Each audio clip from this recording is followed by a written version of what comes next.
All right, welcome back to the Inspired Podcast, everyone. Today, we're going to be taking a deep dive into Rich Dad, Poor Dad. Yeah. It's classic for a reason. Oh, absolutely. It's been so influential for so many people when it comes to understanding personal finance. Huge. And I think it's just a really fun book to revisit every now and then. Yeah. But it can be a little dense. There's a lot of concepts in there, so we're going to be using a couple of sources to guide us. Okay. We've got this awesome summary from the Chronicle Living YouTube channel. Oh, I love Chronicle Living. Yeah, they do great work. They do. Really clear and concise. And then we also have this review from FinMasters written by Nick Galla, who's a CPA. Oh, cool. Yeah, so we'll get like a professional perspective on the book, which is always valuable. Yeah, yeah. But, you know, I think our goal here is to really extract those core insights from Rich Dad, Poor Dad, and really see how they can, you know, help you guys understand the fundamentals of building wealth. I love that. Sounds good. So let's just jump right in. Let's do it. The Chronicle Living video starts off with this question that I thought was super interesting. Okay. Like right off the bat, it says, if you were to stop working, how long can you survive on your remaining savings? Good question. And this is presented as Kiyosaki's definition of wealth. Right. So like right away, it's not about how much money you make. It's about like how much you've actually built up. I see. And how much security you've created for yourself. Yeah, it's a good way to like really make you think like, okay, how long could I actually last if I didn't have that paycheck coming in anymore? Yeah, exactly. It's kind of scary to think about, honestly. It is a little bit, right? Yeah. It's like that wake-up call that the book is trying to give you, I think. Totally. But that leads perfectly into this next concept, which is Okay. like the core lesson of the book, really, which is the difference between assets and liabilities. Oh, that's a big one. Yeah, and both of our sources really emphasize this. Chronicle Living defines an asset as something that puts money in your pocket. Okay. And a liability as something that takes money out of your pocket. Makes sense. Yeah, so it's like a really simple way to think about it. Yeah. And that gives some examples like, you know, for a typical person, your income from your job is an asset. Okay. But then your expenses like food, transportation, all that stuff, those are liabilities. Oh, yeah. And then for the rich, the focus shifts, right? Okay. To acquiring assets that generate passive income. I see. So things like businesses that don't require you to be there all the time. Okay. Stocks, bonds, real estate royalties, all that kind of stuff. So it's not just about working more, it's about having your money work for you. Exactly. That's interesting. Yeah, and the FinMasters review agrees with this this kind of practical definition, even though it might not be like the exact same as the official accounting definition. Yeah. You know? Right, right. Yeah, it's more about the mindset shift. Totally. Yeah, it's about how you view these things and how you can structure your finances to work for you. I like that. And Chronicle Living actually illustrates this really well. Okay. By contrasting the financial statements of the poor dad and the rich dad. Oh, okay. Yeah, tell me about that. Yeah, so the poor dad statement shows that his income basically equals his expenses. So he's living paycheck to paycheck. Pretty much, yeah. Okay. And his assets are less than his liabilities. So he's in debt. Yeah, which leads to, you know, more debt. Right. It's a cycle. And just kind of this this struggle to get ahead. That's tough. Yeah, but then the rich dad's statement shows that his income is greater than his expenses. Okay. Because he has all these assets that are generating income for him. Smart. Yeah, so his assets exceed his liabilities, which leads to more reinvestment and, you know, just this snowball effect of wealth growth. So it's like building a system that works for you even when you're not actively working. Exactly. That's powerful. Yeah, it's a really powerful visual to see that difference. Yeah, absolutely. But it's not just about the numbers, right? Yes, right. Chronicle Living also talks about the different mindsets and beliefs of the two dads. Yeah, because that plays a huge role Absolutely. in how you manage your money. Yeah, like they have these contrasting attitudes about everything. Okay. Like the poor dad is all about, you know, study hard so you can get a good job. Okay, the traditional path. Right, exactly. And he blames like external factors for not being rich. Oh, interesting. Yeah, like, you know, the kids or the economy or whatever. And he's always playing it safe, very risk averse. And his go-to phrase is, I can't afford that. Okay, I've definitely heard that one before. Oh, yeah, we all have. Yeah. But then the rich dad is like the complete opposite. Okay, so what does he say? He's like, study hard so you can buy a good company. Wow, that's a different perspective. Yeah. Right. It's a total mindset shift. Yeah. And he wants to be rich for his kids, like to provide for them. That's admirable. Yeah, and he's not afraid of risk. He actually embraces it. He's all about managing risk. And his phrase is, how can I afford that? Okay, so instead of saying I can't, it's about finding a way. Yeah, exactly. It's about turning that obstacle into an opportunity. That's a great way to look at it. Yeah, and I think, for you guys listening, it's like, which mindset resonates more with you? Yeah, that's a good question to ask yourself. Yeah, like do you find yourself saying, I can't afford that a lot? Or are you more like, how can I make this happen? Because that can really determine your financial path. Absolutely. Yeah, your mindset is like a foundation of everything. Totally agree. And speaking of mindsets, Chronicle Living also talks about the role of fear and greed. Oh, that's interesting. Yeah, it's like a whole psychological aspect to this. And they say that Rich Dad believed that most people are controlled by fear and greed. Okay, how so?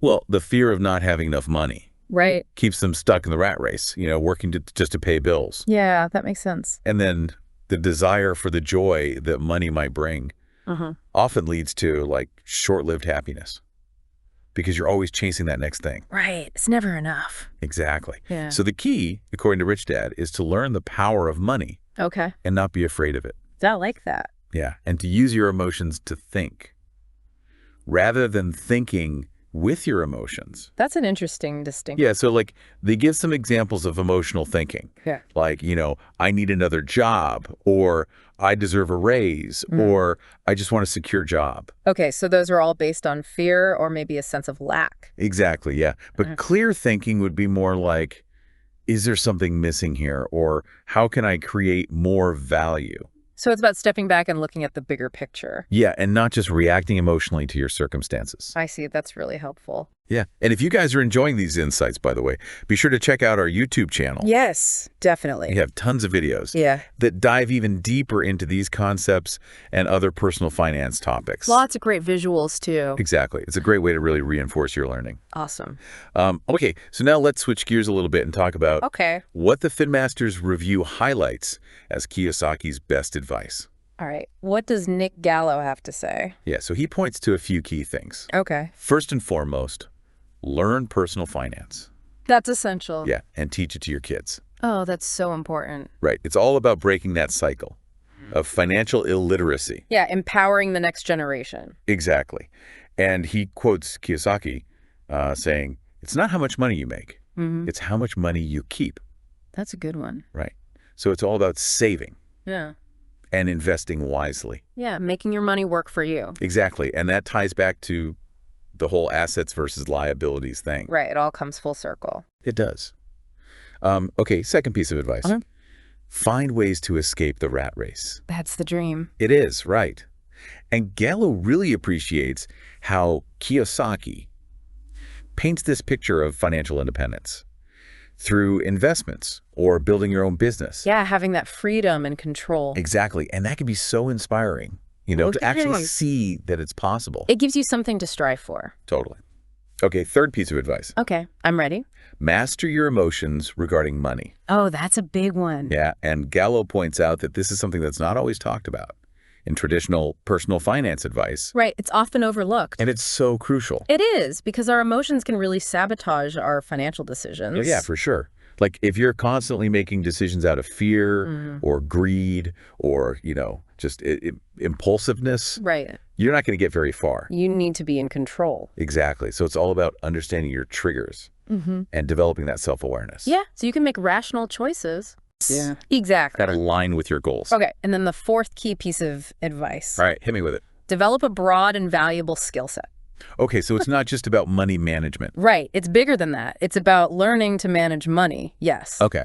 But also lead teams, build systems, close sales, like all these different skills. Interesting. Yeah, and it's about continuous learning, adapting to new challenges. Because the world is constantly changing. That's true. You got to stay ahead of the curve. You do. So, yeah, I think those are some really solid takeaways. Yeah, I agree. In the Finmasters Review. But of course, no book is perfect, right? Right. And Rich Dad, Poor Dad has faced some criticism over the years. Okay, what kind of criticism? Yeah, so both our sources kind of touch on this a little bit. Okay. One thing is that It's kind of light on specific investment advice. I see. So it's more about the principles. Yeah, it's like the high-level philosophy. But it doesn't necessarily tell you exactly what to do. Okay, so you have to figure out the how-to on your own. Yeah, you got to do your own research and figure out what works best for you. Right. Tailor it to your situation. Exactly. Another criticism is that the rich dad versus poor dad thing can be a little oversimplified. Okay. Well, it doesn't always take into account, like, Yeah. all the complexities of wealth accumulation. Right. Everyone's situation is different. Yeah, and there are systemic factors, Yeah.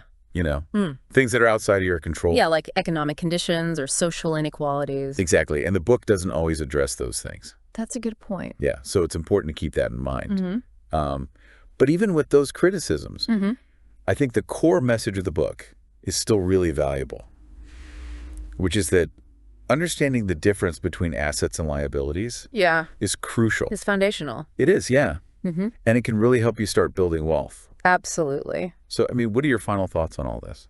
I think Rich Dad, Poor Dad is a great starting point for anyone who wants to improve their financial literacy. It introduces some really important concepts in a way that's easy to understand. Yeah. And it can really shift your perspective on money. Absolutely. It's a classic for a reason. It is. And if you guys want to dive even deeper into these ideas, visually and really solidify your understanding, be sure to check out our YouTube channel. Yes, we've got tons of great content over there. We do. So definitely head over there after this. But yeah, I think the main takeaway here is that you have the power to change your financial situation.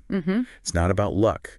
It's about knowledge and action. Absolutely. You have to be proactive. Yes, exactly. Take control of your finances. And remember, this is just a starting point. Right. We're not giving financial advice here.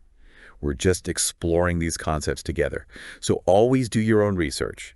Consider your own individual circumstances and make the best decisions for you. Great advice. Thank you so much for listening to the Inspired Podcast. And we'll see you next time.